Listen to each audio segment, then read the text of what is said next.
Great show for you today. We're going to get into this very bizarre Joe Biden video, but first I want to show this Fauci flip-flop illustrated to perfection by Town Hall, showing him say the other day I didn't recommend locking anything down, contradicting himself in 2020 where he specifically said I recommended to the president that we shut the country down. Take a watch. I wonder if you would recommend locking down schools if you had to do it all over again.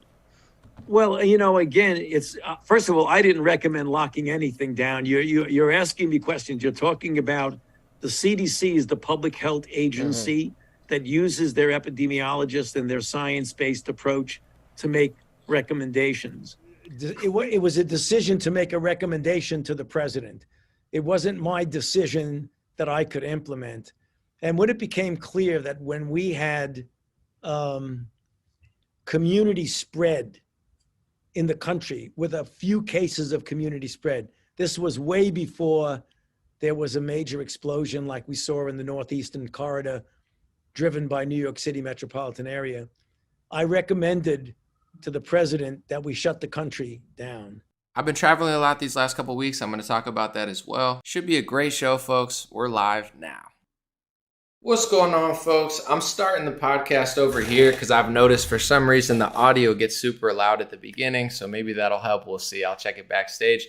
Thank you. And by backstage, I mean right here because there's no stage. But appreciate you guys so much. Thanks for being here. Thanks for being patient. I'll tell you what's been going on, but I'm excited for this one, especially the Joe Biden clip. I have it here. But I just want to talk about the Fauci clip. Town Hall did a great job. They found the two. One, he said, I didn't recommend locking anything down. The old clip of him saying he did recommend locking down. This is a way you guys could help too. Like a lot of myself, Town Hall, Town Hall has a whole news thing, but even just like any individual content creator, it doesn't even matter if you have 5 followers or whatever. If you're keen enough to point out the lies and hypocrisy, not just in Fauci, but in any political figure, this stuff will spread like wildfire because it's just such an easy but yet keen thing to try to figure out. Like he's always lying, and so is most politicians. Find those clips, put them together like that. That's just like a perfect expose. You could get them with their own words. Fauci's a pretty good liar. I have to give it to him. As far as like politics, I think he's pretty sneaky and he's like a good liar.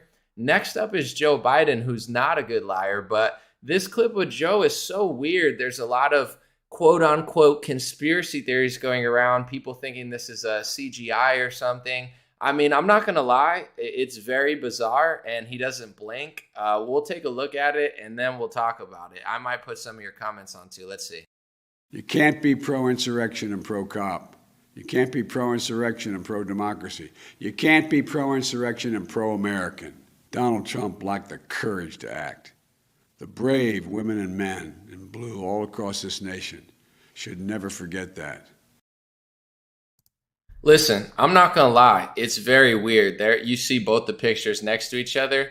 I understand. I'm going to be honest. Lighting can differ in different situations, but he is starting to look very weird in that video.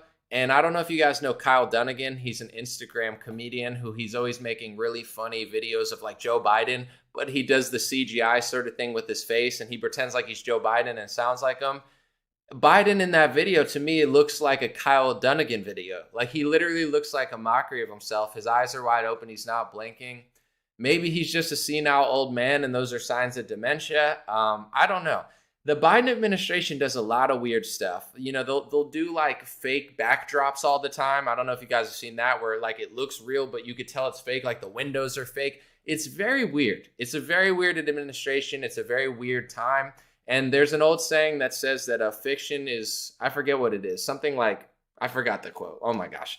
Something like reality is stranger than, truth is stranger than fiction. That's what it is. Sorry about that. And it's like truth is stranger than fiction. This world has gone crazy and nothing surprises me anymore. I really don't know what to believe. I'll give him the benefit of the doubt.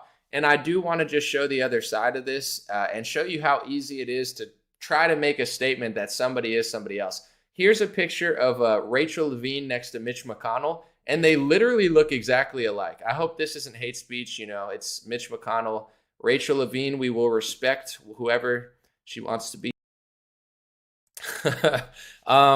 Look at this. I mean, I just found this like doesn't Mitch McConnell look exactly like Rachel Levine? It looks shockingly similar. Shockingly similar. I mean, to me, that's better than some conspiracy theories out there that Rachel Levine is secretly Mitch McConnell. I'm not saying Rachel Levine is Mitch McConnell, but do you get what I'm saying? It's easy to take two pictures of somebody and be like, that person. This happens all the time. There are literal like conspiracy theories that I'm a transgender. I think it's hilarious, but it's like, if you have enough time and enough pictures and enough lighting, you could make a similarity. Like some people say that Alex Jones is Bill Hicks. There's a lot of stuff out there where, I mean, listen, if you have a theory, I'm not going to knock you, trying to prove your point. But I think this picture of Mitch McConnell, Rachel Levine kind of shows how easy it is to take two kind of similar looking people, put them together and make a theory. I think that person's joking, but you get what I'm saying? It's like, is Joe Biden, like, this administration is crazy enough to pull off some sort of stunt, but at the same time, Joe Biden is old. He's weird. Lighting can be strange. I'm open to either side of it, and I just think it is very weird, and he does look very bizarre. With that being said, I was thinking, and I mean, you guys could chime in. How did Joe Biden even win the Democratic primary? I'm not even talking about the main election. Like, how in the world did he win the Democratic primary? It's not like Joe Biden just was like killing it and then he just got to the White House and lost his mind and got too old. He was this old when you guys voted the first time. You know what I'm saying? Was there some, funny business in the Democratic primary as well? Because I always thought to myself, Joe Biden can never win the Democratic primary because, one, he's like senile and just like stupid. Another thing is like he's got all these videos of him like touching kids in a very bizarre way. I'm sure if you follow me, you've probably seen them. If not, search engines are your friend sometimes. Sometimes they're not. They're just stealing your data and selling you weird stuff. But I'm thinking like, listen, that's like all these videos of him touching kids at the White House in what I would consider inappropriate ways. And most people, I'm like, there's no way this guy's going to be able to win. But, the media covers that type of stuff up. If it was Trump, it would be everywhere. If it's Biden, it's nowhere to be found. There were some candidates that I would say were better. I'm not a fan of Pete Buttigieg at all. I think he's, nothing to me. No offense, Pete, But long story short, like he can speak, he's sneaky, he's a good sneak. Biden's not. Like Fauci's good at being sneaky. You have to give it to him. He's very decent at it, but over time it falls apart because he just lies all the time. But he's pretty good at it. Like there were like 20 candidates. Kamala didn't even finish like top 5. How do you guys think Joe Biden won? Do you think they cheated? Do you think people are that dumb?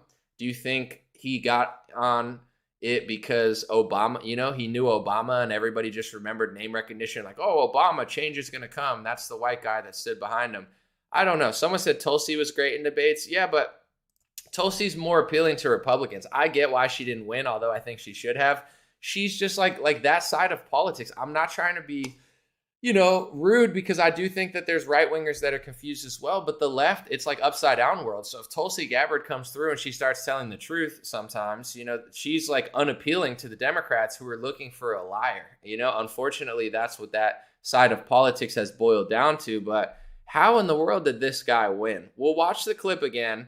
Maybe I'll put some of your comments on the screen, and then I'm going to tell you about my trip. I had a lot of fun stuff. I did something with my family. I went to Turning Point's event. I'll tell you about that. I had an unsuccessful podcast with Tim Pool. I had a very successful podcast with Real AF, Andy Frisella, and the First Storm stuff. I just want to give you a little brief on all that stuff, just talk about it. But let's watch this video again, and then I want to get some of your comments. What in the world? Like, is he senile, bad lighting? Do you think something else? Let's watch. You can't be pro-insurrection and pro-cop. You can't be pro-insurrection and pro-democracy. You can't be pro-insurrection and pro-American. Donald Trump lacked the courage to act.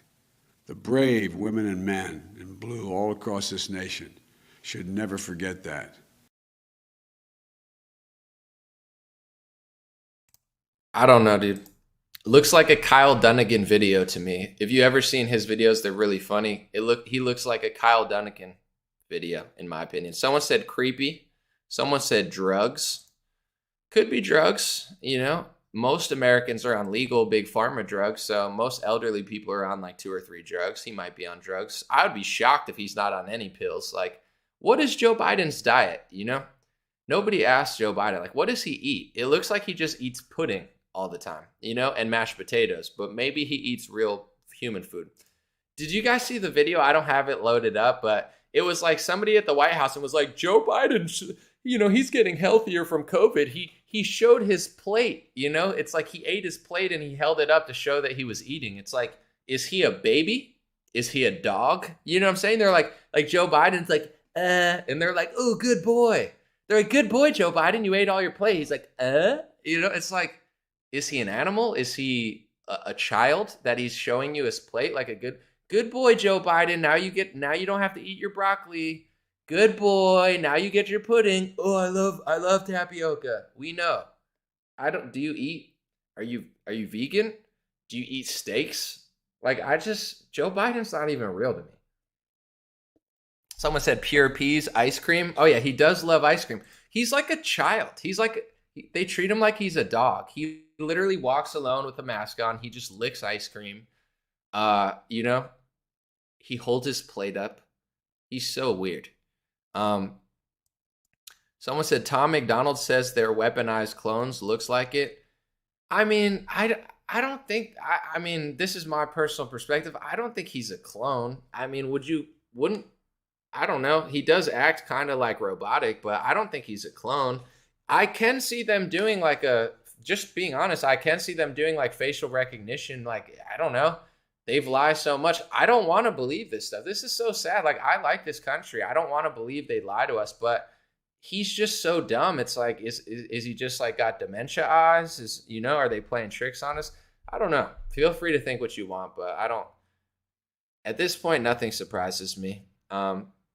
Someone said AI is real. Well, this is a fact. Let's just get to the facts of it, because we can make any theory we want, and I'm not going to stop you, but I just want to, there is facial recognition technology. He does look like a Kyle Dunnigan skit. That's not my fault. I just think he looks like that. So, there's Pixar, they can do pretty incredible stuff with computers. So AI is not just like robots walking around like beep, borp, bloop. It's also like just making someone's face look different. I don't know. Maybe they put a filter on them or something.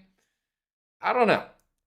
They just lie so much. It's just absolutely bizarre. All right, we'll get more of your comments. I hope you guys stay tuned. I just want to tell you about my trip, and then I'm going to hang out probably for like 20, 30 minutes or so, maybe more, maybe less. So I had a huge trip. I'm going to just be honest with you.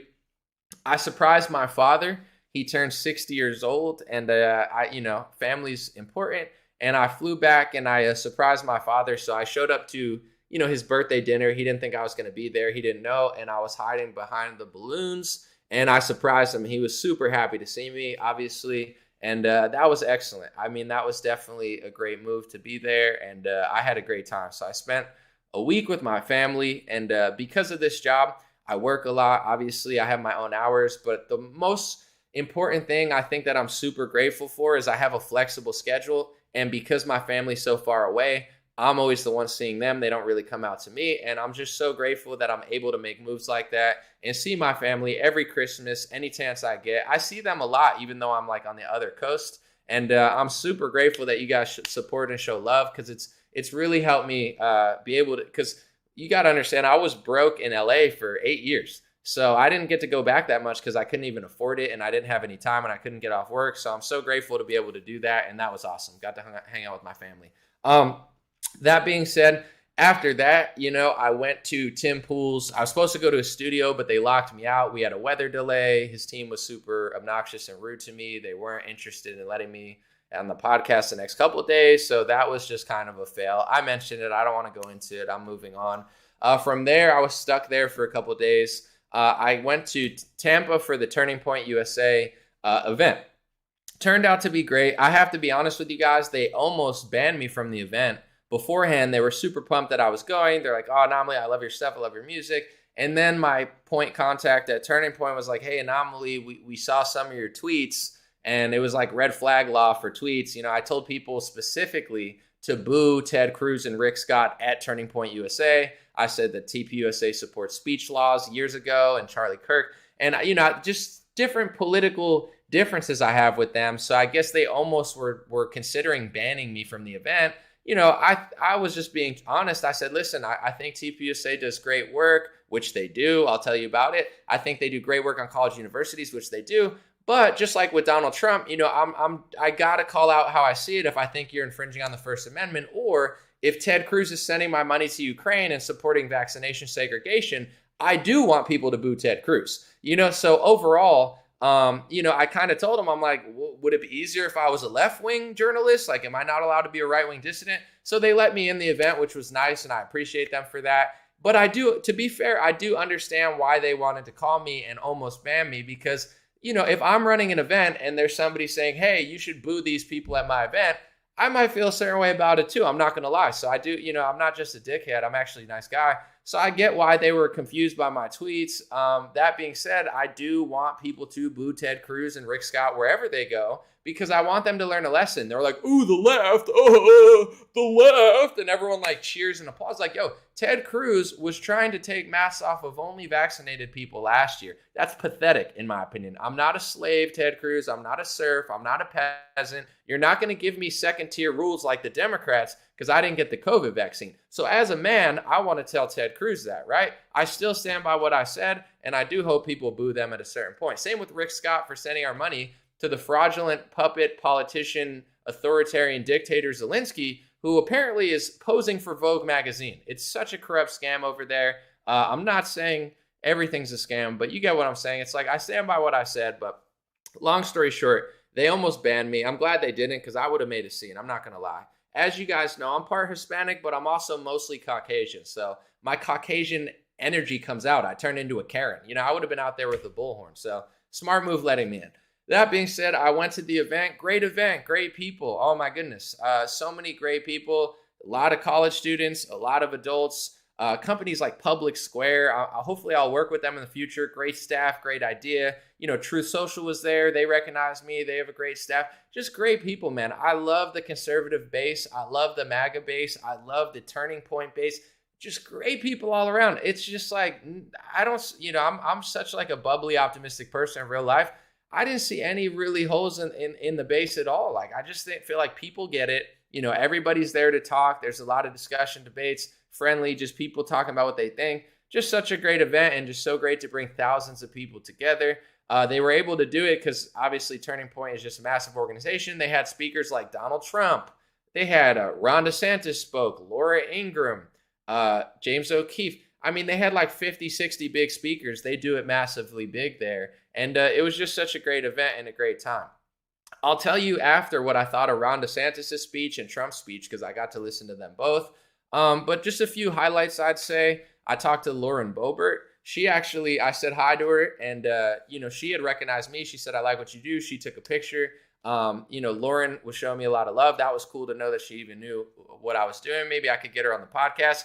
I talked to Marjorie Taylor Greene. She said she's been watching my show for years. Like, she was super pumped to see me, and I was pumped to see her. It was like we were just long lost friends, because I was going to say hi to Marjorie. She's one of the few politicians I actually like. You know, and I like Lauren too. You know, she's definitely stirring it up. But like, you know, I'm not a hater. It's just I'm so underwhelmed by the rhinos and the Republican Party and all these losers. So when I see someone like Lauren, who seems like she has a pulse, and she's like, oh, that was cool. And Marjorie definitely is like one of the like wildest ones in a good way. Like, she's just like totally not like a robot. To see her in person, she said she's been watching me for years, and just was like, yo, we got to hang out. Like, she was just so cool. And that was just awesome. So Marjorie said she'd love to be on the podcast. We'll bring her on soon. She was super dope. Everybody was cool, but that was definitely a highlight. And, you know, after that, I ended up flying to Andy Frisella's podcast. Some of you probably know him. Some of you probably don't. If you don't, check him out. What a cool facility. What a cool guy. So he runs a company called First Form. It's 1ST, and then Form is spelled PHORM. He also runs a podcast. He's also very famous for his books. You know, he writes like diet books that millions of people do. This guy's a beast. And like, man, it was crazy because it's like the studio or like the facility, they got like 400 employees. They got a basketball court, an indoor gym, a barber shop, like coolest facility I've ever seen, and coolest people, nicest people. Andy Frisella is a massive phenomenon. He's killing it. but he just took the time. He bought me stuff and said, like, you know, his team put all this stuff together. Like, we know you're a lefty. I'm left-handed. They said, we know you wanted to be a professional poker player when you grew up. Just like crazy hospitality. It was amazing. It's like the exact opposite of Tim Pool. Like, Tim Pool's team treated me like a disposable garbage, like bizarrely unhospitable, in my opinion. Tim Pool's team, garbage, you know? And then like going to another podcast, and it's just like, it was like this thing where I don't really care, but it's like, dude, they just treated me so well over there. It had such a great facility. So that was super fun. The podcast just came out today. Check it out. So that was my trip. Overall, I just was doing a lot of stuff, some family stuff, some work stuff. And that's why I haven't been doing as many videos. It was great. And, you know, I'm going to get someone said very unprofessional.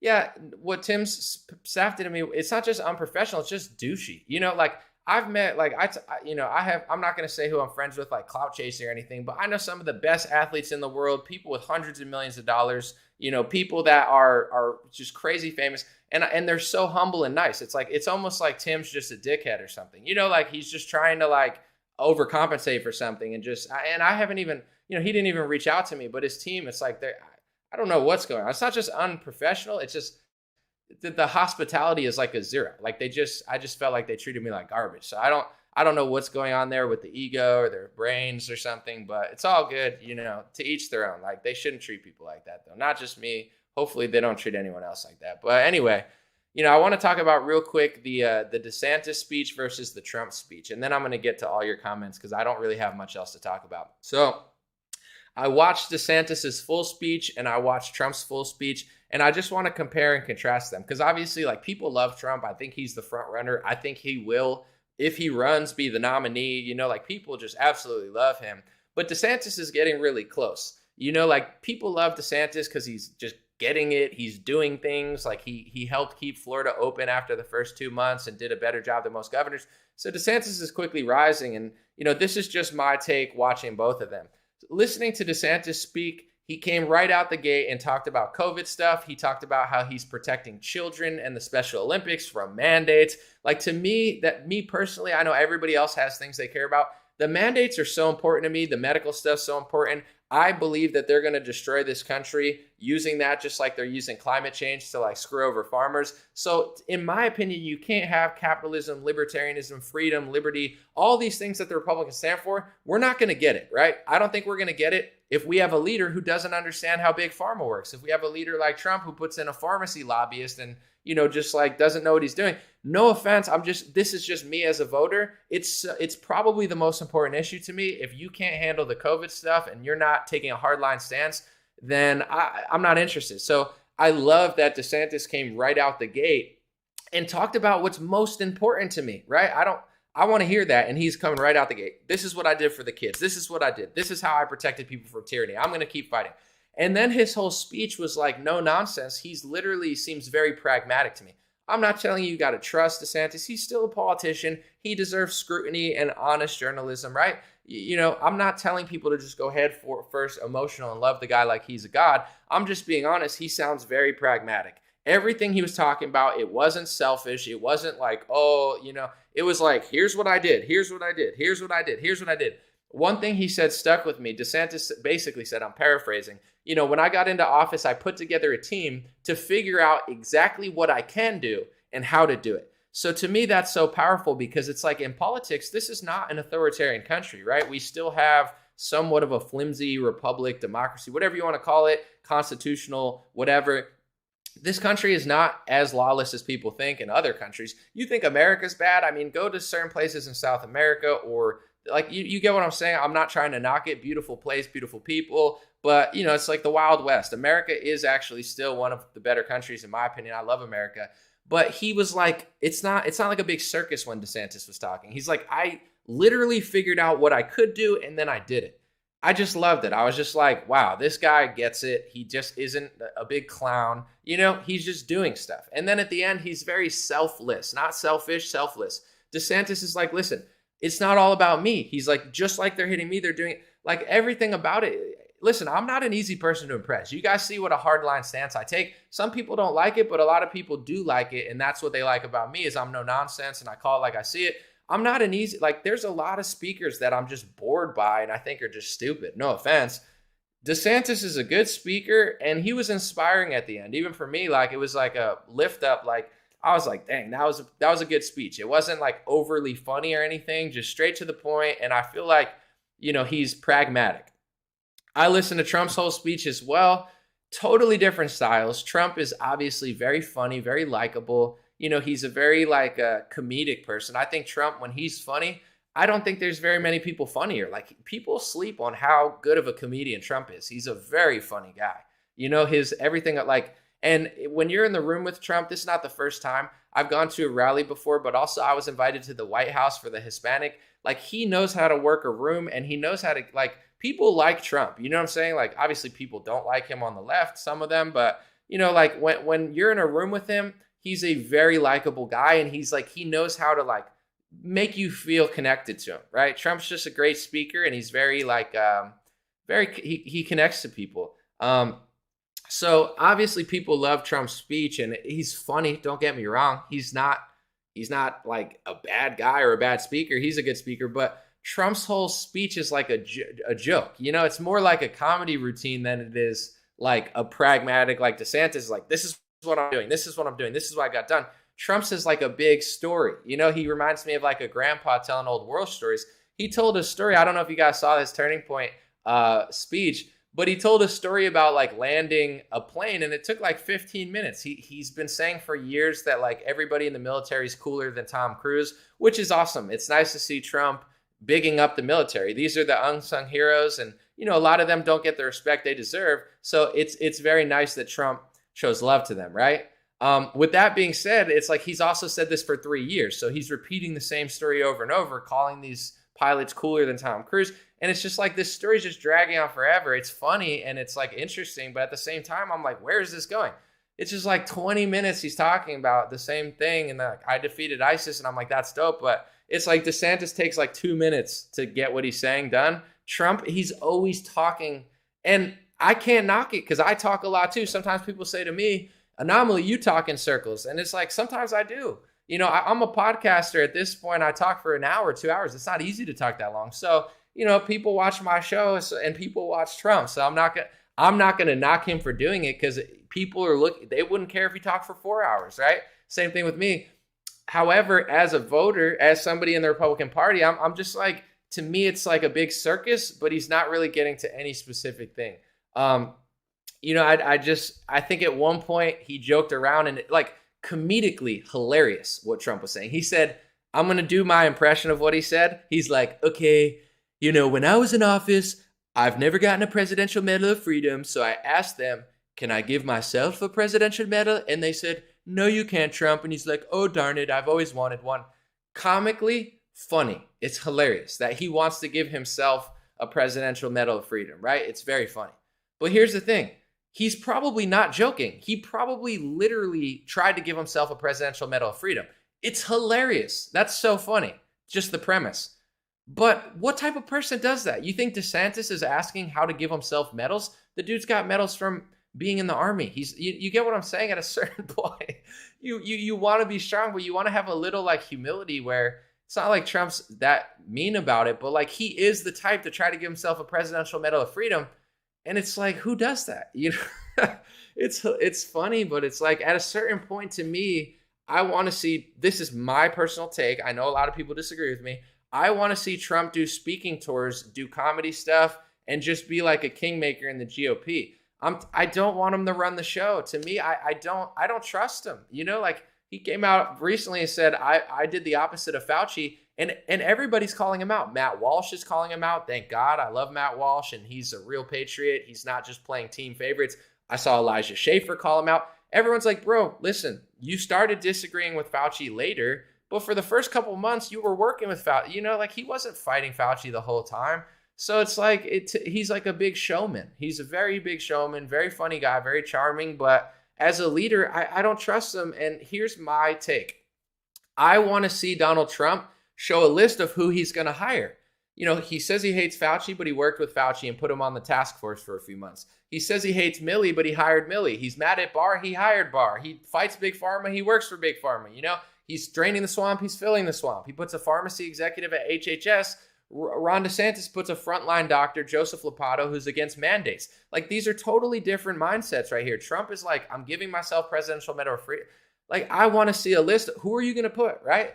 If the base was smart, which I know they are, but they love Trump a little too much, in my opinion, ask him like a draft sheet. When you're a coach, you put out who's the starting 5 for your NBA team.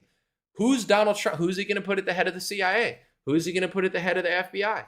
Who's he going to put at the head of Secretary of State? Who's he going to put at Health and Human Services? Because last time he put Alex Azar, a pharmacy executive / lobbyist, who literally declared the emergency. Trump is complicit in 2020. Trump is complicit in the lockdowns. He's complicit in Operation Warp Speed. He's complicit in the CARES Act. And when Donald Trump signed the CARES Act, that's trillions of dollars being spent. What people don't understand is when you spend trillions of dollars and give billions of dollars to big pharma, you're creating a new normal. You're creating a new infrastructure that's going to take decades to reverse. He's just as complicit as the Democrats in bringing all this to America. I'm not saying you got to hate him. I'm not even saying you can't vote for him next time. What I am saying is don't just let this guy have a free pass because he doesn't have the plan you think he has. Ask him for a draft seat. Who are you going to put? We don't want any more Millies. We don't want any more, these jokers that you put in office. Like, it's to DeSantis's credit, he's just a pragmatic guy. And Trump, he's a big storyteller. Like, he didn't even talk about COVID mandates like at all in his speech. It's like he's trying to brainwash people into thinking this isn't existing. Like, Djokovic can't come in our country. In DC, you still need a mask to drive in a lift. I'm like, it's not over in this country. People still can't come to this country without a COVID vaccination. And Trump's going to do an hour speech and not talk about it. It's almost like he's a big distraction at this point because he's so into himself and so into the glory days that he's not interested in actually doing what our country needs. And he's getting old. So that's my take. I'm standing to it. I've lost a lot of followers. I've gained a lot of followers. It is what it is. But at the end of the day, people don't come to my page because they want to hear some basic stuff. People don't come to my page because they want to hear a lie that's comfortable. People come because they know I'm going to call it like I see it, call out both sides, tell you the truth, make you laugh a little. So that's my take on the two speeches. I think they both are good speakers, but DeSantis is like a pragmatic guy who's not like a big clown. And Trump is like a big circus character, and it's like, I didn't hear a lot of substance in the speech. And I think if the base was smart, you got to ask him who he's going to put in positions because he did a bad job choosing people last time. And I don't see any signs of him changing. That's my opinion. All right, let's see. Someone said we need DeSantis and Rand Paul. I wish people liked Rand Paul more. I get that he's not as charismatic as Trump, but dude, Rand Paul, like he's to me way better than Trump. And Rand Paul understands the system. Rand Paul's a guy who has been in politics almost like, you get what I'm saying? He knows how it works. Trump is like a funny guy, but it just seems like he's just like, how do I give myself a presidential medal of freedom? It's like, bro, that's not, it's a douchey thing to do, bro. It's hilarious, but it's also like, like DeSantis is like, here's how to do it. Here's how I do it. Trump's like, oh, it's like a big show, but whatever. Let's see. Someone said Rand Paul is the man. He's also very libertarian. Like, he understands the Constitution. He understands liberty. I don't see Rand Paul putting a pharmacy lobbyist at the head of HHS. Maybe I'm wrong. I don't see Rand Paul hiring a bunch of like deep state people. I just don't see it. But maybe he would. Who knows? I have no idea.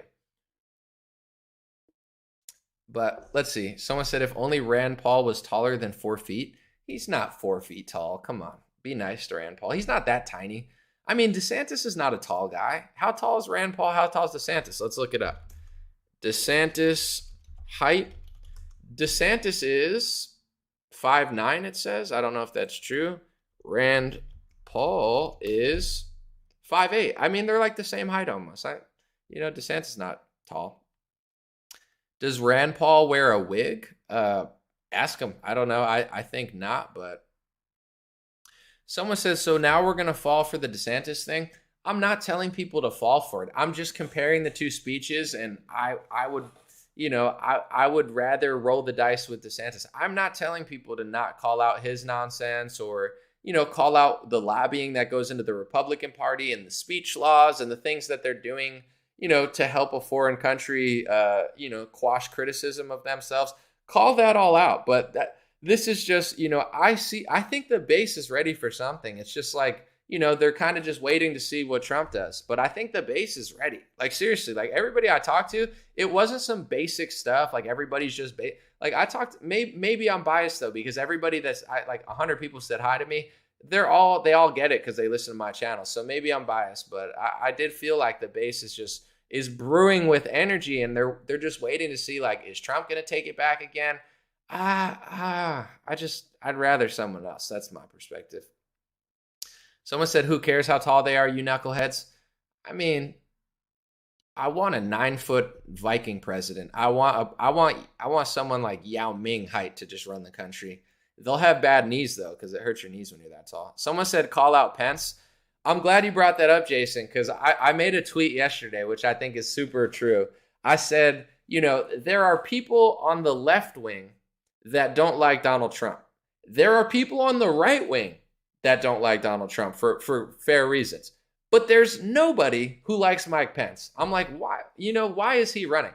There are people that don't like Trump and want another person, but Pence? Like, who likes Mike Pence? Where's the Mike Pence fan base?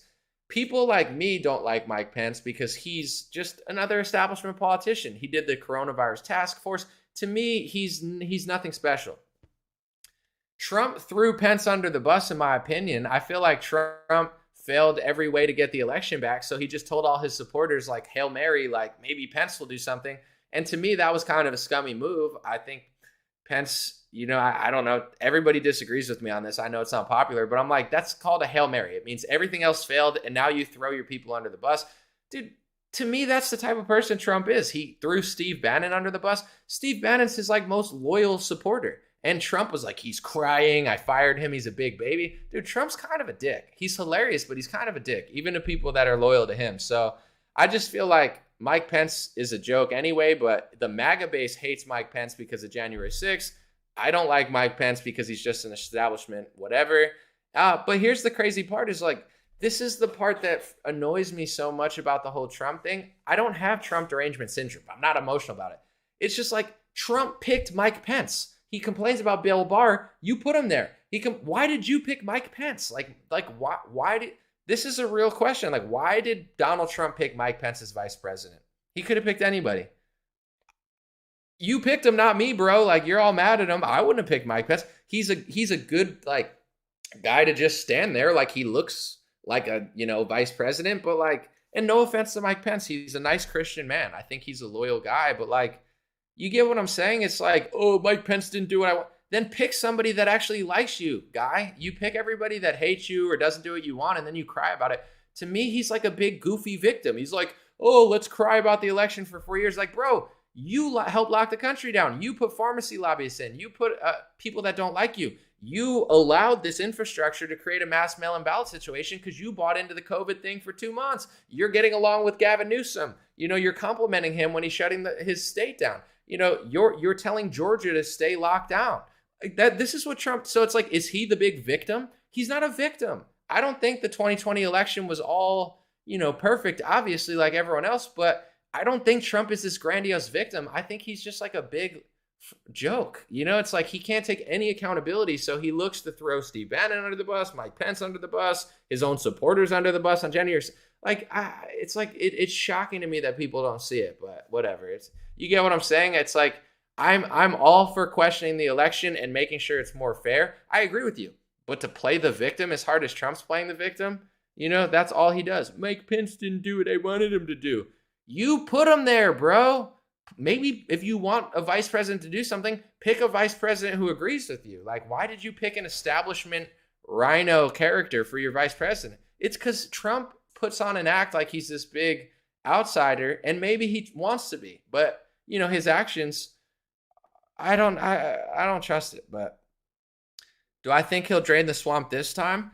To be completely fair, not really. No, but maybe. I don't know. To me, Trump's an anomaly. He's a wild card. So it's like, maybe he will drain the swamp because he's so pissed off from last time. I don't know. Maybe he won't, but I don't trust him. But if he runs against Biden and he wins, I'll pray for the man to do the best job. I'm not going to sit here and just hate on him. I'm going to be like, do it. And I'm going to do the same thing I'm doing. If he starts draining the swamp, I'll give him a thumbs up. If he starts filling up the swamp again, I guarantee you I will be I'm not saying that, like, I will be one of the catalysts to get people to question him, because if he wins again and he starts filling up the swamp, you better believe I'm gonna be on him, with my audience, to be like, yo, get this guy to do better stuff, So personally, I don't think he will drain the swamp, but I'll give him like a 10 to 20% chance. Like maybe he's pissed off and he'll be like, Netanyahu. He's like so pro-Israel, but when Netanyahu said Joe Biden was the president, Trump got really mad and like cursed or something. Like maybe he will, out of ego, just like go scorched earth on stuff. But someone said yes or no anomaly, stop flip-flopping. Well, here's the thing, Charles. I could sit here and lie to you and tell you that I know who Trump is exactly and what he's going to do. I don't know the future of Donald Trump. I don't even know if he's going to run again. So it's not flip-flopping. I'm telling you in my head what I think. I personally don't think he'll drain the swamp, but I'll give him a small chance of it. What you want me to do is lie and say I'm 100% sure Trump will do this. I don't. This is why people watch someone said 1% chance. Fair. Maybe it's lower, but that's what I think. I'm willing to give him the benefit of the doubt. I'm not flip-flopping. It's just like I'm not. And this is what people do wrong, in my opinion. It's like some people are so far left and then they defect and then they go so far right and just turn into like, not even like far right, but they just become like a rhino. It's like people didn't know the truth 2 years ago. They become a truther. And now all of a sudden they hate everybody else who doesn't get the truth. It's like you hate yourself from 2 years ago. You used to not know the truth. People have no humility or sympathy or empathy, basic human emotion, so that's my point, is like, I'm not one of these people that's going to fly either way. I tell you exactly what I think about Trump, but I have the humility to tell you, I can't tell the future. Maybe he, surprises us all. Maybe he fails even harder than I think he would. I don't know. I told you though, he's not my first choice. I don't personally trust him. And if I were to guess and bet on it, I would bet that he won't drain the swamp, especially with the fact that nobody wants to question him in the base. So that's my take. You don't like it? That's fine. Someone said a decisive opinion. I'm being like, it's like if there's like a election, I could sit here and be like, Jesus told me that he's going to win. Like there's so many phony people that do that. I'm not trying to be mean, but nowadays everybody's like, Jesus told me to run for office. It's like, did Jesus tell you to lose by 30 points? Because you just got your ass kicked. So I could sit here and act like I can see the future, but I don't speak in 100% unless I'm 100% sure. I'm 100% sure this is a tie-dye shirt. But as far as like, is it going to rain in 3 months? You get what I'm saying? I like poker. I'm not like, I used to play a lot more when I was a kid, but like in Texas Hold'em, if you are for sure going to win the hand, it's 100%, but you could be 92%, 90. I speak in poker terms. This is the percentages I use. If I'm not 100% sure, I'm not going to claim I'm 100% sure. So it's not that I'm being indecisive. I'm just very accurate. It's like, this is accuracy. It's like, if I don't know, I'm not going to act like I got pocket aces and the flop is 2 aces. I got 4 of a kind. Yeah. Then you win the hand. It's 100%. It's over. But if they have a straight draw, you know what I'm saying? It could still go the other way. So that's just personally how I feel. Someone said, would I rather a career politician than Trump? Absolutely not. I think he's worth a roll of the dice over some, but like to me, it's like, do I want Obama or Mitt Romney? It's like maybe Mitt Romney because he might put in a good Supreme Court justice. But yeah, I don't want to think in those terms because I don't like Mitt Romney or Obama. It's like with Bush. Listen, people, like one of the things that Trump actually did was put in Supreme Court justices. I don't think they're the best, but whatever, they're okay. Here's the thing that people forget. Like when everyone's like, well, he put in Supreme Court justices. If you want to be honest, dude, his Supreme Court justices suck compared to Clarence Thomas. Who put in Clarence Thomas? George Bush. Who put in Alito? The other George Bush. You get what I'm saying? It's like Trump didn't really, in my opinion, it's like the Bushes put in good Supreme Court justices better. Dude, Alito and Clarence Thomas are way better than Kavanaugh and Amy Coney Barrett. I'm just saying, the Bushes put them there. I don't trust the Bushes at all. But like Trump to me is kind of like he's not what everyone thinks he is. He's just like pretends like he is. So it's like, his best accomplishments are not even as good as George Bush's accomplishments. So would I rather Trump over an establishment politician? Yeah, but sadly, like Trump puts like, I don't even like Ted Cruz at all, but maybe Ted Cruz would put in a better Supreme Court justice. I don't know, so I don't, I'd rather Trump than Cruz at this point. But like, honestly, I don't like Trump that much.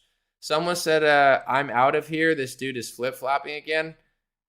Charlotte, if you can't handle what I'm saying or understand what I'm saying, then goodbye. Because there's no flip-flopping. I'm just being like, I'm not trying to use you as an example, Charlotte. God bless you. But this is the problem, and this is why people keep getting fooled. They're left-wing, then they're right-wing. If you don't tell people what they want, this is why people fall for like deceivers, because they're like so emotional. Like, give me what I want. You know, do you want me to lie to you? Do you want the comfortable lie, or do you want my honest truth? There is no flip-flopping. I'm telling you the same things I told you 3 months ago. I'm just speaking in like percentage terms of what I personally think. It's just my opinion. I don't know what's going to happen in 2 years. Maybe Donald Trump doesn't run and something crazy happens and they lock the country. You know, my opinion about the future doesn't really matter that much. You know, it's like what? So I don't like, people can't handle it when they want somebody to just tell them, trust the plan. Donald Trump's going to come back in a spaceship in 2024. They're like, holy crap, this guy's the best. And then I'm 90 to 80%. This is what I believe. And they're like, oh, you're flip-flopping. It's like, I'm literally not flip-flopping. I'm just not like a sycophant, you know, screaming what you want to believe. Jesus put Donald Trump here and Jesus will give him a second term. He is King Cyrus. He is coming back to be the wrecking ball. Like, you know, like you want that. And that's not me, you know. I don't know that that's more honest. It's like, you know, it is what it is. It's like people really want like it's like on the left wing. You give left-wingers Tulsi Gabbard and they freak out. She is like a moderate left-winger that has conservative stances. They don't want it. You know, the left doesn't want the truth. And I think the right is I'm not going to blame a few people for the whole right, because I think the right gets it. But it's like, it's the same sort of thing. Like, people don't want the truth in politics. They want just like a sycophant who just says everything that they think and want to believe. Like, that's why our country's so screwed up. Christina said, if two vegans get in a fight, is it still beef? These are questions we need to ask ourselves, Christina. Thanks for the super chat. But, you know, and I was just on this guy's podcast. Please give it a listen. He's the top 10 business podcast on Spotify and Apple. You might already know him, Andy Frisella. One thing that I love about him, I started listening to his podcast when he invited me on because I wanted to get keen with it. And I'm like, I should have been listening to his podcast before. It's great. We're very similar. I could tell why we like each other now, because it's like he preaches self-accountability. I'm not saying this to be like a trendy Facebook quote. I really believe you have to change yourself to change the world. If you want the country to get in shape, metaphorically, we got to get in shape physically, spiritually, mentally. We got to better ourselves. The way this country becomes great is hundreds of millions of people slightly bettering themselves and trending in the right direction. So I don't even care about politics as much as people think I do. I just give opinions on it and sometimes just raw facts and data. But it's like, I want people to better themselves. You know, when people tell me, Anomaly, I listen to you, lost 70 pounds. Like, to me, that's great. Like, I don't care what people do, but it's like, that's really what I believe. Like, some of the people that are like, Anomaly's a shill. Bro, I'm not comparing myself to you, but since you brought it up, let me look at your page. You spread fear. You have a massive ego. You have zero humility. You treat people like garbage and just yell at them like you're so much smarter, and you're not even helping that many people. Like, I've helped like thousands of people get in better physical shape. That's more important to me than anything else I've done. You know what I'm saying? Like, that I love, because it's like, if you could change one person's life for the better or whatever, people, that's what I care about. I'm playing a chess game that a lot of these losers don't even understand because they're not on my level, which is fine. But it's like, they come over, they're like, oh, you're not. It's like, my opinion on Trump, I could sit and tell you that I matter so much and be like, I'm 100% sure. I just want people to better themselves, have a good time. And like, that's more important to me than even my perspective on Trump. But someone said I'm lifting right now. It's like, you know, it's not like I try to bully people or anything, but it's like, dude, if you got a bad back and you're 100 pounds overweight, you know, try to be 50 pounds overweight and your back's going to feel better. You know, myself, I'm getting in better shape, but I could even take it to the next level. So it's like physically, spiritually, mentally, you know, I don't even trust. No, this might sound wrong, but it's like certain people in office, it's like, if you don't take care of yourself, how are you going to take care of the whole country? I'm not trying to be a dick, but it's like Michael Moore's activism should be him getting a personal trainer. I'm not trying to be rude. I'm not trying to be a dick, but it's like, bro, how in the world are you going to fix the country when you can't even fix yourself? And you got deep pockets. Most people don't have the time or money, bro. You got both. You know what I'm saying? You pop up every couple years and do a documentary. That's whatever. Sometimes it's good. Sometimes it sucks. Dude, I don't want to hear it. You get what I'm saying? Like, dude, take care of yourself. And then maybe your perspective will change because you're not carrying around hundreds of pounds just destroying your body. I'm not trying to be a dick. It's just that's the reality of like science and physics. And, it's like, to me, that matters more than anything. Nobody's talking about how there's illegal foods all over the place. Dude, people don't even we're getting like freaking attacked in our own country, and Trump or Biden, none of them care about it. DeSantis, nobody cares about it or nobody talks about it. I took a plane ride back, American Airlines, okay? Dude, the pretzels, do you guys read ingredients? Because I read all my ingredients and it's disgusting. My pretzels had a geoengineered ingredient. It had a little asterisk because they have to disclose that. A geoengineered ingredient, ammonia, like it's disgusting shit that just doesn't belong in a pretzel. I believe I'm not one of these people that's like, all I do is eat this. I don't eat that great, but I do try to get like real ingredients. I can't always do it, but it's like, dude, if you're going to eat a pretzel that has normal ingredients, like dough, things that are real. Don't eat a pretzel with freaking geoengineered. Like, why?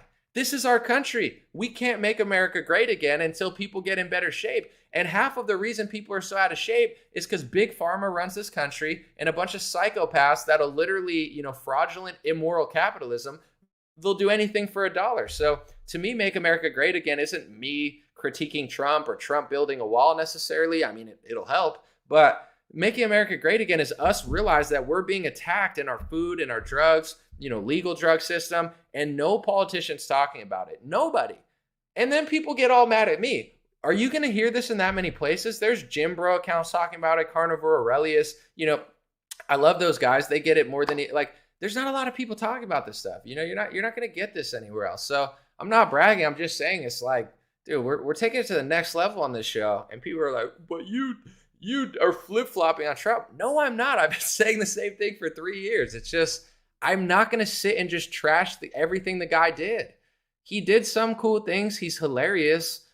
Maybe he would go scorched earth. I just don't see it. But I'm going to always give people the benefit of the doubt, just like I did when Trump was in office. Maybe he has some grand finale for us, but instead of a grand finale for the deep state, he ended up just getting all his own supporters in trouble by mistake or not by mistake. I don't know. But it's like, I was willing to give Trump the benefit of the doubt till the end of his own term.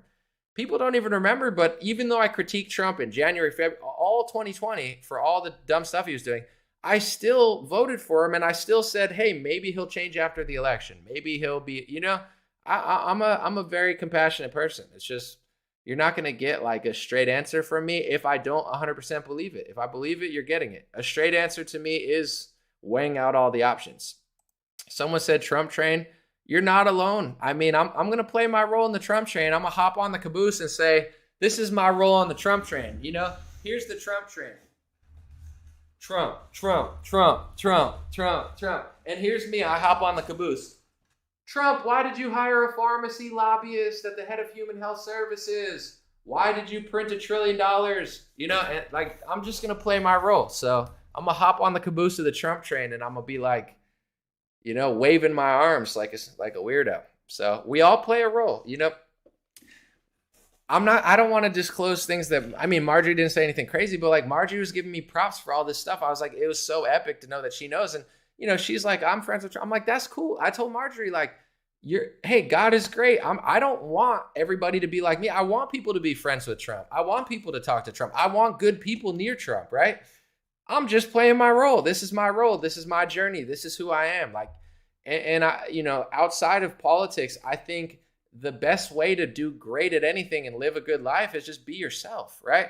You don't, if you're like Trump, then be like Trump. But if you're not like him, like, you get what I'm saying? Everybody wasn't born with the same personality and same skills. So you got to lean into who you are, right? Be the best version of yourself. A lot of people are miserable because they're trying to be somebody else, right? It's easy with social media. Everybody's doing everything great. Not really. It's just the cream rises to the crop and you see all this cool stuff. So a lot of people try to change themselves. You can better yourself. Don't be lazy, but don't try to be, this is who I am. The reason I'm crushing it so hard and having such a good time and I'm generally happy in this world, It's because I really am who I say I am. I really am leaning into who I am. I'm not faking the funk. So, if you do that in your own personal life and your career, you'll have a great time and more success too. But, a lot of people try to be somebody else. And I know what it's like because I went through that phase as well in my 20s, trying to figure out who I even am, right? Like, when you're in your 20s, like it's hard to even tell, like, I had anxiety, this and that. It's like, is this who I am, or is this just like a defect because I'm smoking too much, or, I'm like at the wrong places, have the wrong friends, or just, I'm not working out. Like, you never know. I was an athlete growing up. All I did was sports. And then in college, I just stopped doing sports. Like, I probably would have been a better person if I actually just kept doing sports, because it like physically keeps me in shape, competition and stuff. So you learn as you go. That's what it is.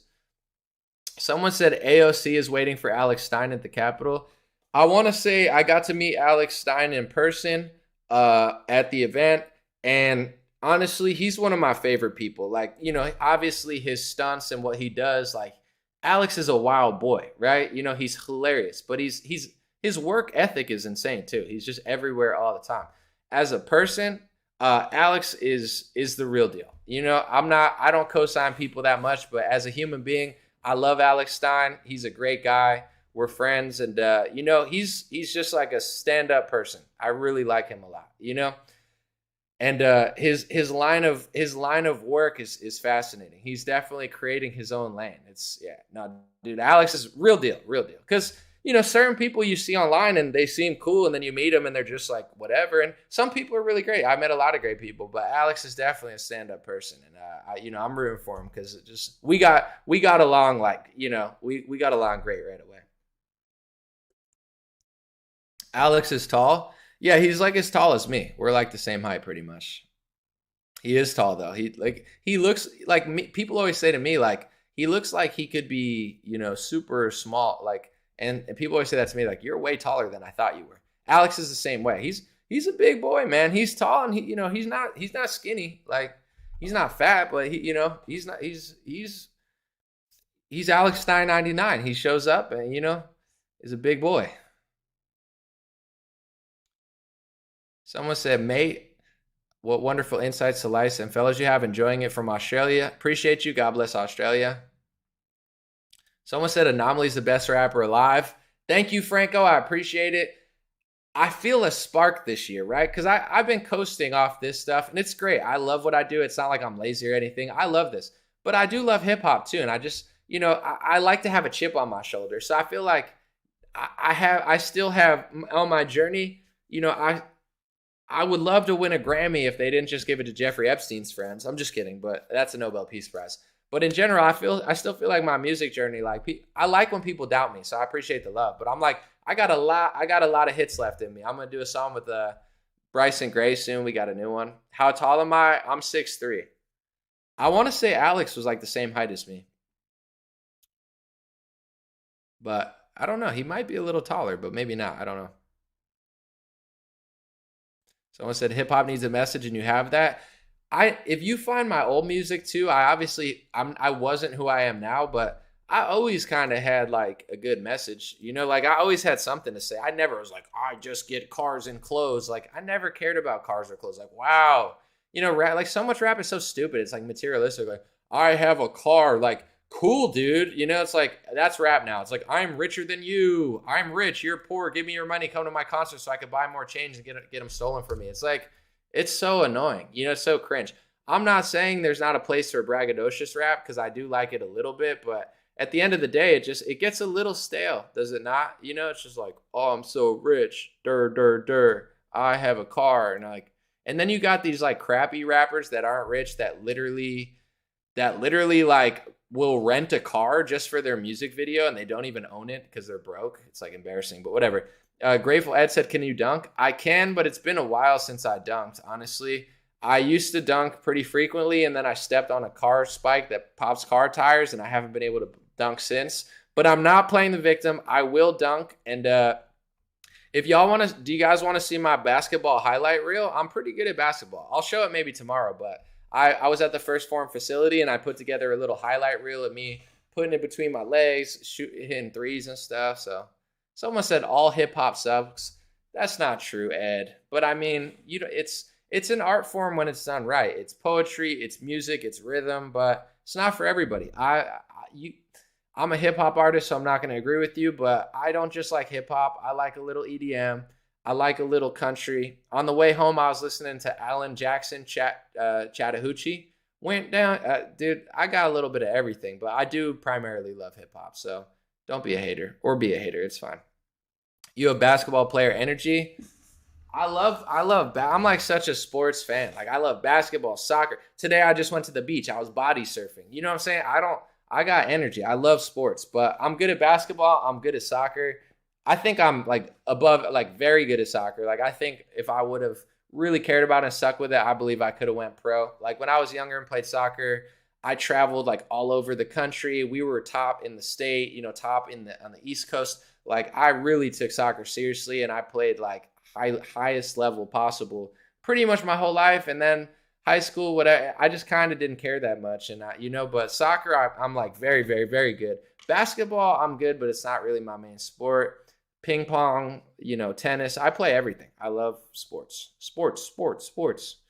I'm a sporty guy. Someone said, come hog hunting in Texas and kayak the Brazos. Dope. That sounds so fun. Kayaking's fun. White water rafting's fun. I love anything like, that sounds like a good time. Someone said, I still bump your Lil Wayne 6 foot, 7 foot bunch remix. Appreciate it, Stiff Meister. Let me see.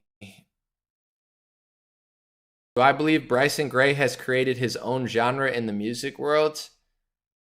I mean, kind of. Yeah, I kind of do. I mean, definitely like subgenre of like, there are Christian rappers. There are like rappers that talk about conservative stuff. But like, honestly, he goes very, very hard in his view. And he definitely has created his own style. You could say he's created his own subgenre or genre. But Bryson's another one as a person. Obviously, you see his raps, you see his videos.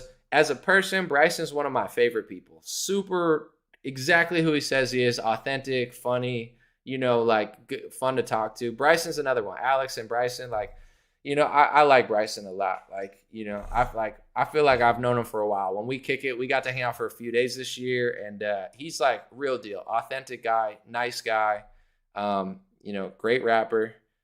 Great Christian. Definitely, Bryson is a great guy.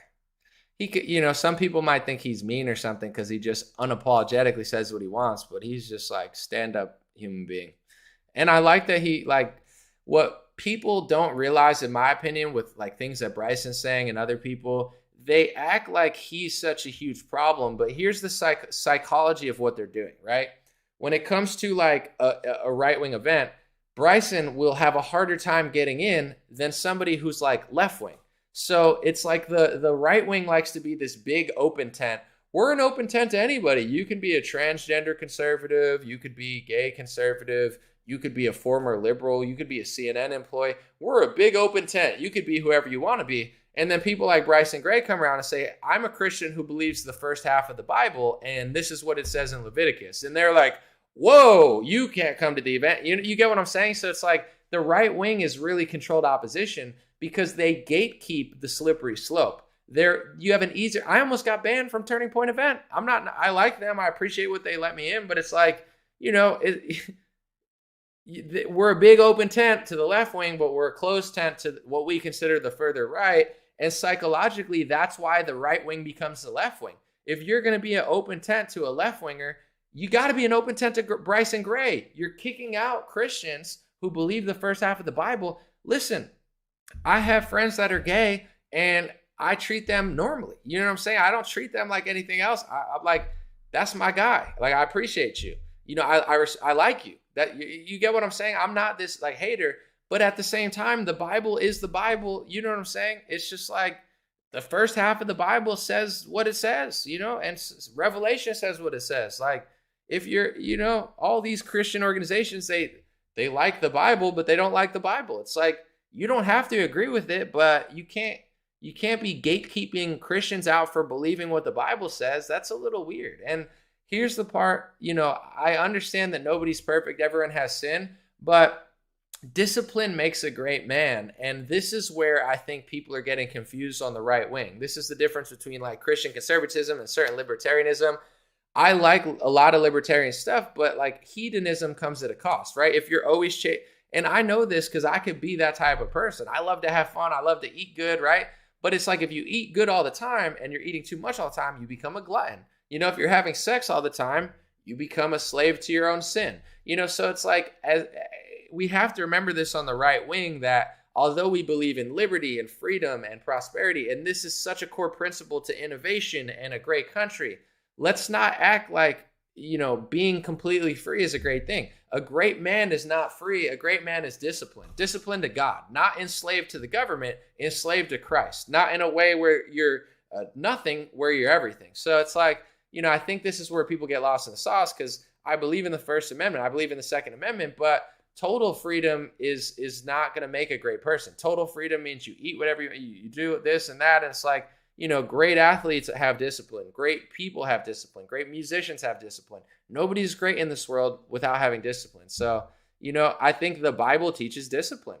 And some people are mad at certain parts of the Bible, but it's like, it's the ultimate discipline. You know what I'm saying? It isn't easy. It's not, he might say something that offends you. You know, the Bible might offend you, but it's like, it's not there to make you feel good. It's there to make you feel good in the long run. And, you know, it's like running 20 miles. It sucks while you do it, but it's better than sitting home on the couch all day. You know, nothing's easy. So, you know, I totally stand behind Bryson Gray to say what he wants and speak his mind and be him.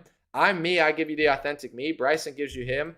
You know, his tactics are not digestible to some, but it's like, at what point are you going to allow a Christian to say the Bible unapologetically? Like, we have drag queen story hour, we have them cutting up like 8-year-olds. Like, now, you know, like now not a good time. Now you don't see why people feel that way. Like, you get what I'm saying? Like, I'm going to be me, but I totally support him to be himself. And it's crazy that they gatekeep people like him out of the party over people that are left wing. You know, it's like, there's a conversation to be had. And, you know, I just find it shocking that the GOP doesn't get it. But that's, you know, for a lot of people, they don't have these morals. It's like a big, you know, like, yeah, I'm kind of conservative, but like, whatever. I just want donor money and I just want to win. And, you know, and then there's people that are like, no, I don't think we're going to win in the long run. You know, the GOP is like, I would say socially, in some cases, further left than the Democratic Party of 2000s.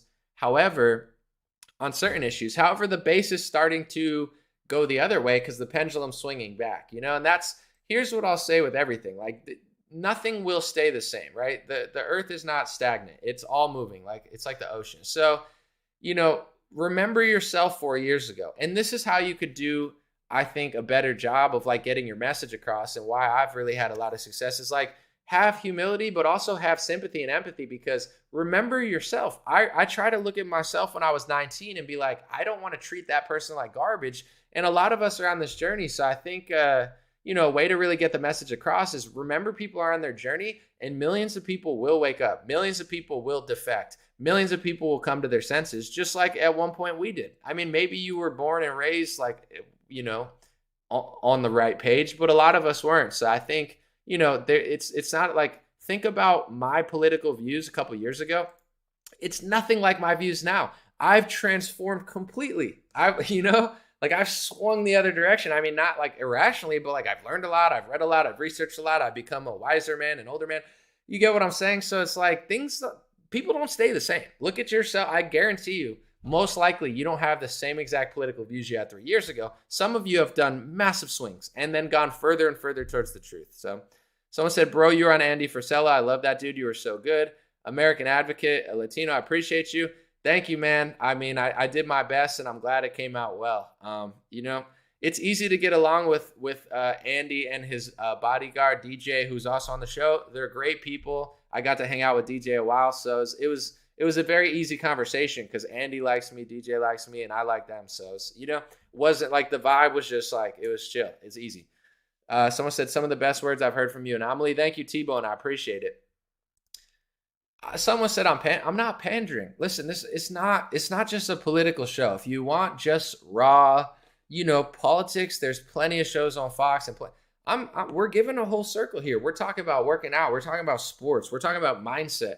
It's next level stuff. I mean, people can hate, and trust me, I know there's some shows where I'm a little off or it's not as good as it could have been. This has been a great show, and I'm not someone that's like, all my shows are perfect. Like, dude, I've had some bad shows. I've had some subpar shows, and it's hard to, this has been a great show, so if you're not happy, that's on you, because this is definitely not one of the worst shows. In my opinion, in my humble opinion. Let me check the fact checkers, though. Fact check, Reuters has determined this show is below average. It's not good, and you should listen to Rachel Maddow for the truth. She'll tell you how to be healthy. Just get your Pfizer shots every year when they tell you to, and just eat high fructose corn syrup and canola oil, and just get fatter and watch Fauci and get a Fauci bobblehead. It's like, fact check. The fact checkers are losers. And I will make a video about the people fact checking me on Instagram, because you fact check me. Now it's time for Anomaly to fact check you. And guess what, fact checkers? Because I know you guys watch my videos because you told me you do, and you hawk my Facebook page. I'm better at it than you, fact checkers. Sorry, it's just true. I'm a better fact checker than you, fact checkers, and I'm going to fact check you. And unlike you, I'm going to be accurate. So get ready. It's coming.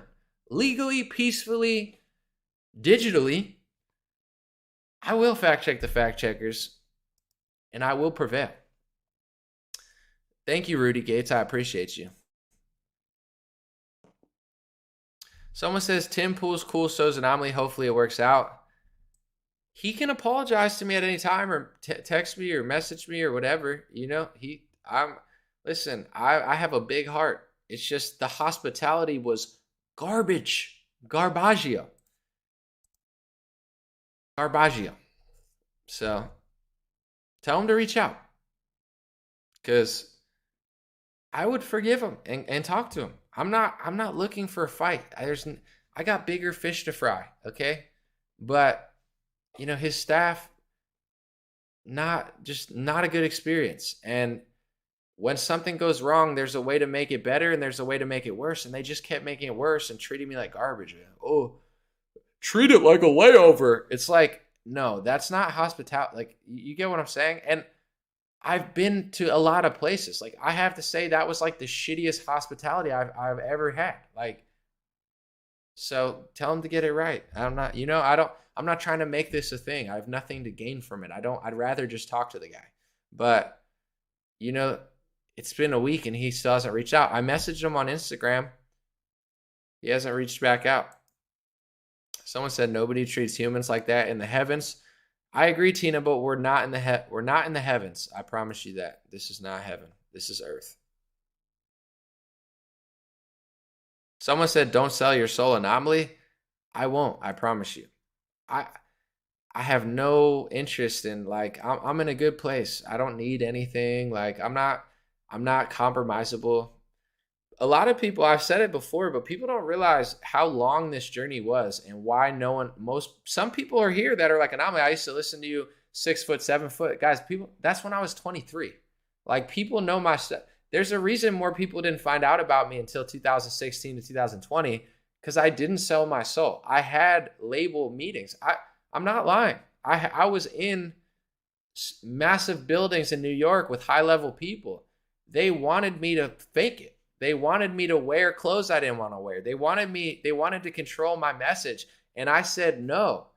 Guys, if I could do it when I was broke, I can do it when I actually have money. I'm not the richest person in the world, but I'm not broke. So if I already stood that test, I mean, it could all happen, but it's like, I had every reason to try to do something else because I was completely broke and had nothing. And I told them pretty much to go F themselves. And I'm like, I'm not doing that shit. So that was the hardest time to not do it. At this point, it's easy. I already have everything I want. I have my own platform. Even if I lose it, I've gained the respect of other people who would probably pick me up or something. So, God is great, but I'm not selling out. I'm not selling my soul. It's, they had their chance and, I saw through their lies when I was 19. Brett said, idea, money out of politics. Politics get to keep 10% and 90% goes to their districts. Lobbying be stopped, but we could regulate the money. No need for term limits. They would have to leave. GB. Brett, it's so crazy that you say that because I don't even know if you're left wing or right wing, and I don't care. But this actually used to be like a huge talking point like 10 years ago, 8 years ago. The left wing was driving it. No money in politics. No money in politics. Now they suck off big pharma. No, sorry, I could have said that more gracefully, but they suck up to big pharma, and big pharma is the biggest lobbyist. So it's like money out of politics. All the stuff you're saying would improve it greatly. Just have an eye on it. And like the problem is like big pharma lobbies all the politicians. Then big pharma also buys out the media, so the media doesn't say anything. You get what I'm saying? And social media is like working with these bullshit, like fake philanthropy things with big pharma. So now all the media landscape and social media is controlled by the same lobbyists, and nobody's allowed to talk about it or they get banned. It's like, it's crazy to me that is a bipartisan thing. It's like, we need to start driving that home, Brett. Because it's like, don't you dislike Mitch McConnell? The left wing will be like, yeah. And the right wing will be like, yeah. Like, let's get the money out of politics, but in a smart way. Maybe it doesn't have to be completely removed, but something that allows people to know who's bought out and something that, stops people from doing that. I mean, I do think it would be better with like no money, honestly. It's like, I don't know, like give people a debate stage, I don't know. I guess it's tricky because it could always backfire. Just like term limits. In theory, it's like, yeah, Nancy Pelosi's too old, but it's like, is AOC any better? It's like age doesn't necessarily make you better, but like being over 80 or something, it's like too much. It's 79. Like, dude, like Biden, it's like, wrap it up, bro. Trump, wrap it up, bro. Feinstein, like you should have wrapped it up 2 decades ago, So there's got to be a better way than how we're doing it now. Because that is a problem. And what people don't realize is it's not just like huge money. Like you can get a meeting with somebody for like $20,000, $10,000. Even some of the most famous people, if you pay enough, you could get a rap feature. People don't even realize you could get a rap feature for 40, 50 grand. Like you could be on a song with like a major artist that's on the radio if you pay them. Everything works by money. Like there's literally artists that would make you pay maybe 50 to 150 grand. And if you have that money, you could try to make a song with them and successfully do it. So politicians are the same way. Trump is even the same way. He acts like he's not, but he took money from Pfizer. He took money from Bank of America. What do you think happens when he takes $1 million? Yeah, he's rich, but $1 million's still a lot of money. $1 million is money that you're not trying to put up of your own bank account. So everybody's bought and paid for. And even with a lot of these organizations that are donor, they take a lot of donor money, they're beholden to their donors. You get what I'm saying? It's like, well, yeah, but, they just gave us 50% of our salary, so maybe we shouldn't say what they don't want us to say. Like, a lot of that works that way, That's why it's so important. Like, when I was young, I never cared about money because I was like, it's not all about money. Money's the root of all evil if you love it too much. And, I don't care about money. I just want to be an underground rapper. And then what I started realizing is if I didn't have money, I couldn't do anything. You know what I'm saying? Oh, I don't have money. Now I got to wash dishes. Oh, I don't have money. Now I got to work at overnight stocking. Now I don't have money. Now I got to work at a library. Now I don't have money. I have to go get money from somewhere else. So I don't have time. Time equals money when you get what I'm saying? Like the time and money equation is like, it doesn't equal it, but if you have money, you can have the time to take away from a job and focus on what you want to do.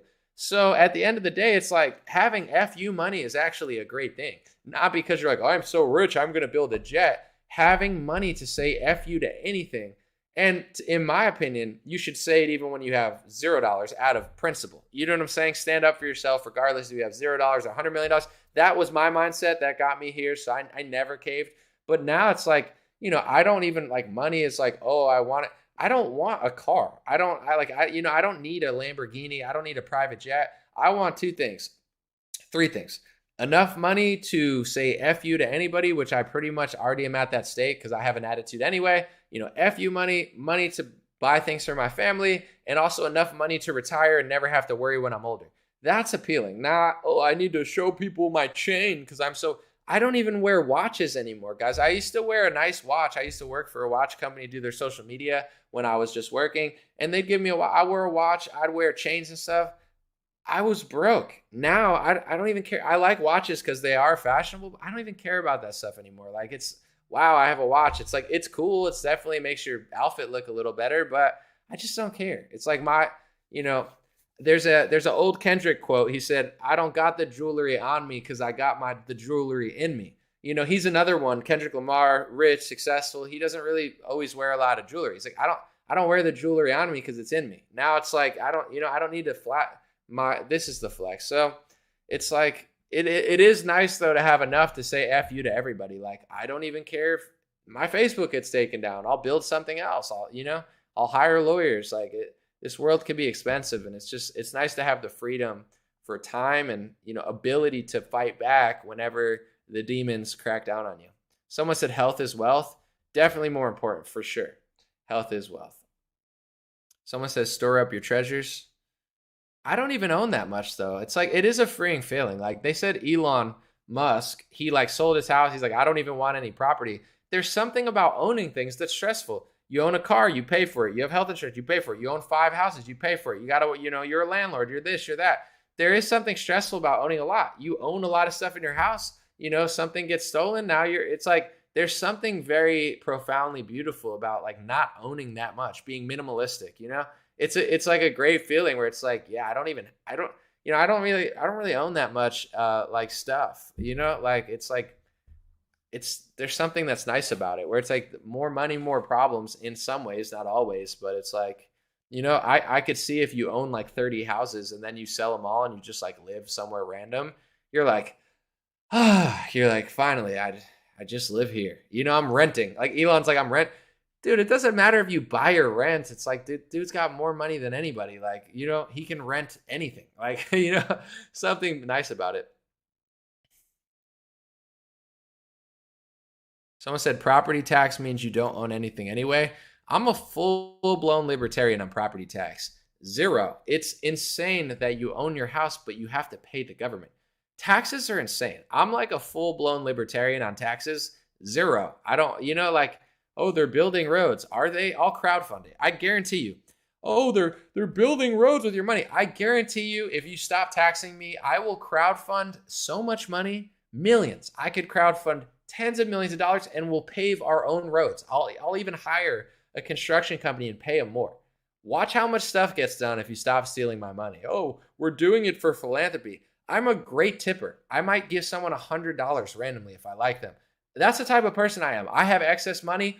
I give it out and I don't even film it. It's not like a YouTube video. I just do it because it's the right thing to do and I feel good about it. Stop stealing my money and I'll give even more money away. We're so charitable. No, you're not. What does the government do? Put people on welfare and, what I'm saying? Like, lock them up. Like, stop stealing my money. I guarantee you I'll pave the roads. I guarantee you I'll be more charitable. I'm like completely with the libertarians on taxes. Property taxes, disgusting. It's like, you own this land, but you have to pay $20,000 a year for the rest of your life. Well, that sucks. That doesn't sound like ownership. Someone said, give me 100 shekels anam. I don't have no shekels. Okay. I only have US dollars and some suspect coins that aren't really doing well. Someone said, why do we still have potholes?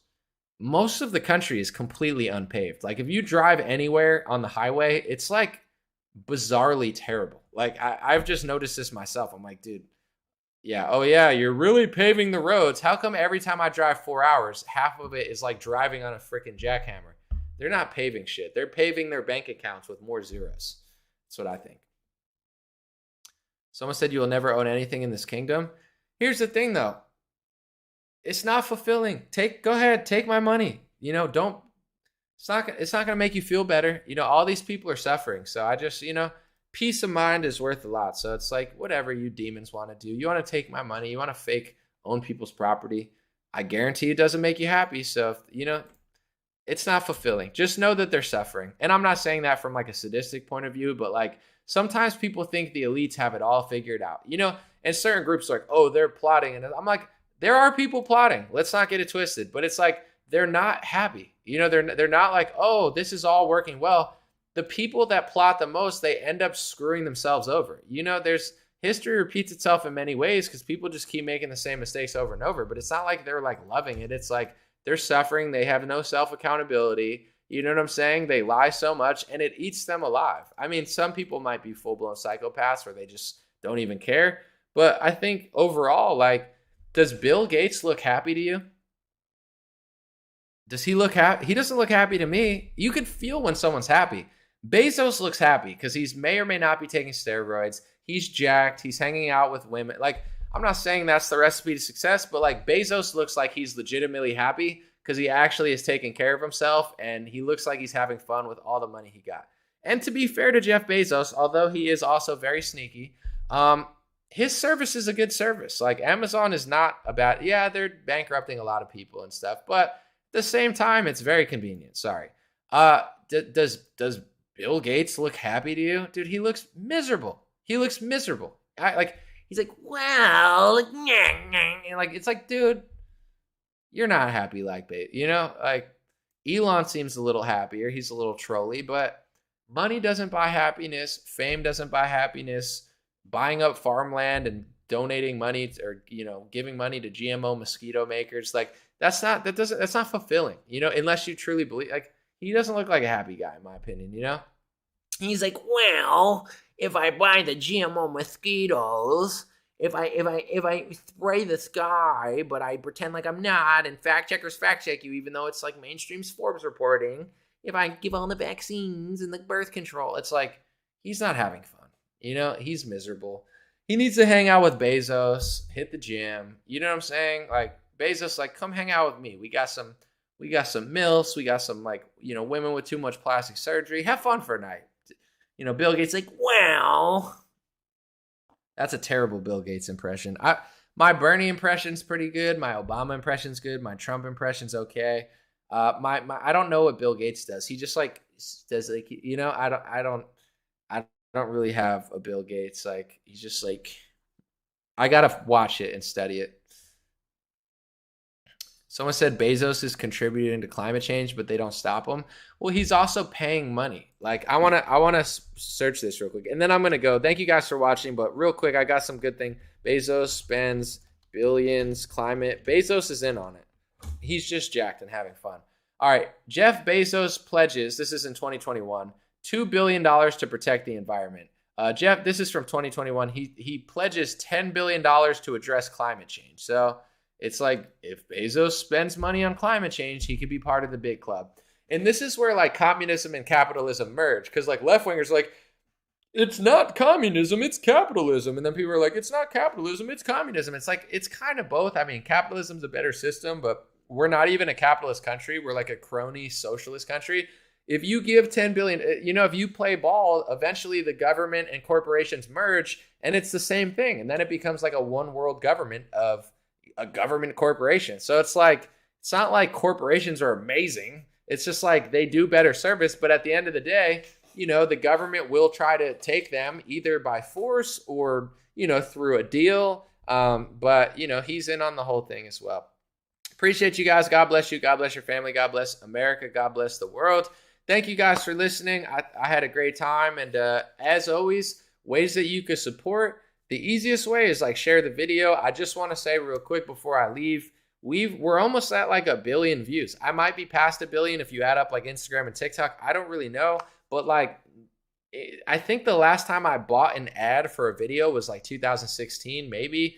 This has been 4 years, 5, 6 years of $0. Like, I don't spend money at all. Millions of streams, millions of, you know, like, crazy numbers. It's all because people share it. Like, it's been an incredible journey, and it wouldn't be possible if people didn't share, because I don't have any other way of getting my information out there at all. So thank you guys for sharing. My free email list is stayintouchwithme.com. Check out that podcast I did. It's pretty interesting stuff. And I'll be back. I'll share my other links later, but I think the easiest way, I bought dreamrarelinks.com. So if you search in, let me see if it works. Dream Rare Links, and that's DreamRareLinks, Dream Rare Links. If you go there, let's see if it works. Yeah, it should pop up.